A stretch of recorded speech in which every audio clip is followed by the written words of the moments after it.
Captain 𝗟𝗶𝗀𝘀, you requested me? Dr. Edwards, please, sit down. You've been keeping well all these years, Doctor.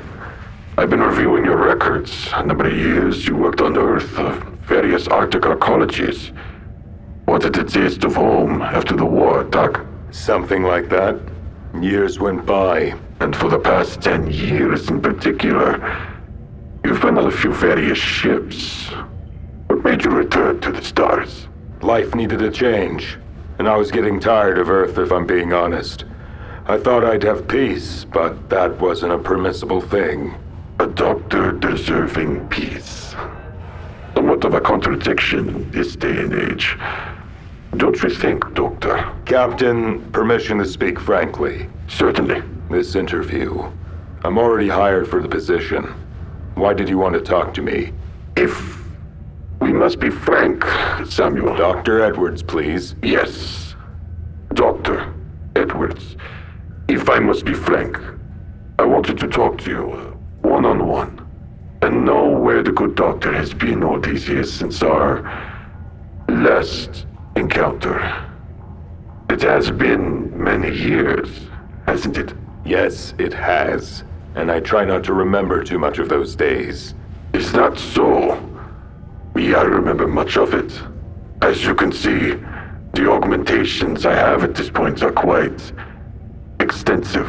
I can see that. You're barely even human. You're a funny man, Doctor. But truly, it is so hard to imagine that even under all these augments, that I may have perhaps missed the good doctor. The one who swooped in with me in the air, landing planet-side. My own vessel screaming with speed in the atmosphere. With all due respect, sir, I really do not want to talk about my service. I do not look upon it fondly, and they are not memories I cherish. I see. Then, what will we talk about, Doctor? Surely the captain invites you to his quarters to check in with you. Is this not a facet of mental health? To check in with your superior officer? I can record audio logs if you want to have a thorough assessment of my thoughts, Captain. I'm not much one for interviews that remove me from my workspace. I certainly don't want to remove you from your work, Doctor. But shouldn't you have some time to socialize? Maybe reminisce over old times? I understand the gesture you're trying to do, but let's be honest, Captain. A lot of years have gone on between then and now. Eden 213 was a long time ago, and I'm not going to ignore the elephant in the room here.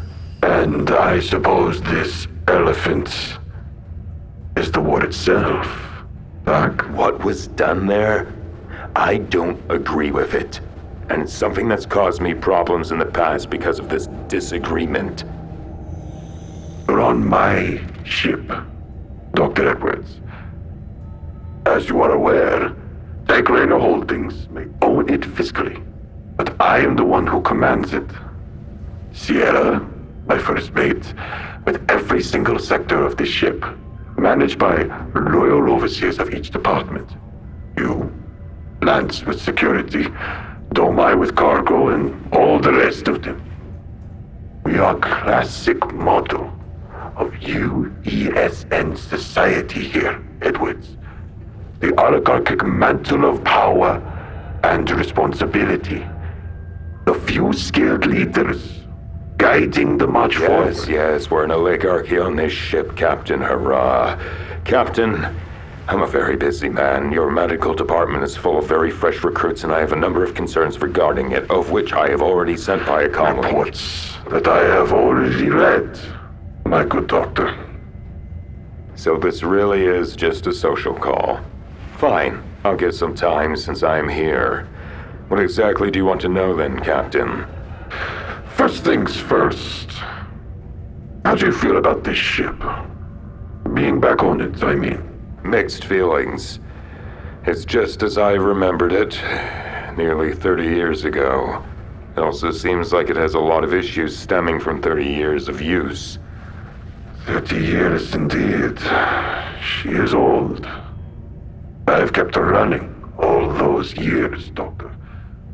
All those years. I rose to become captain after the war, as you know.